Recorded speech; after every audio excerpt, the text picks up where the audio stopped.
Hey Birchouse friends, welcome back. So this week Andrew asks, Hey Birchouse, what are some of the hardest woods you work with and why? Um, that's an interesting question because it's kind of a dual answer situation, and I'll try to be concise. But let's talk about the properties of wood for just a second. So the hardness of wood, the physical hardness, is measured on something called the Janka scale, and you can see that here. And so the higher the number, the harder the wood.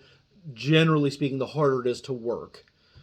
The other thing we have to kind of discuss is the grain of the wood. So there is straight grain, wavy grain, and irregular grain.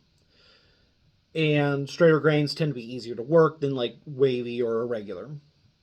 So the combination of the hardness of the wood and the type of grain can kind of determine how easy or hard it is going to be to work that wood.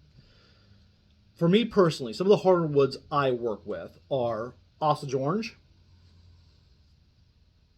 known around here as hedge apples. Here in Ohio. I don't know about other states. Um, and this is a relatively high on the Janka hardness scale. Um, and this is, I find I have a hard time getting it to shape the way I want. It's just a very dense hard wood. Um, Especially for like art projects, which is what I use Osage orange for primarily. Like shelf cats, shelf dogs, cardinals, little art things.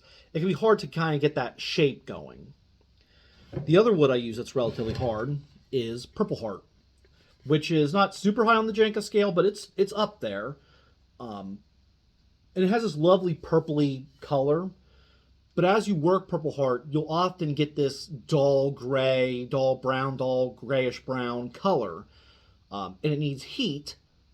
You need to introduce heat to it to bring that oils out and bring this nice purpley color up again.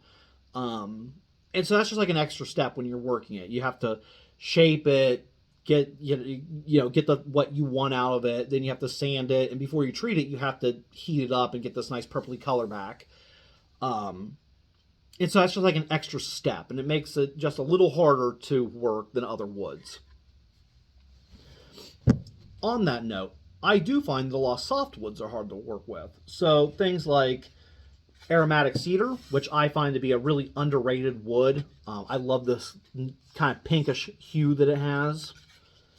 And hackberry or spalted hackberry is relatively soft. And the thing with softwoods is that they get tough in the fine details. So if you're doing like carvings, if you mess up and gouge what you weren't supposed to gouge, it's very hard to recover that gouge. It's very hard to recover that mistake you've made. You may make a much deeper gouge than you would say on a hardwood because it's more resistant.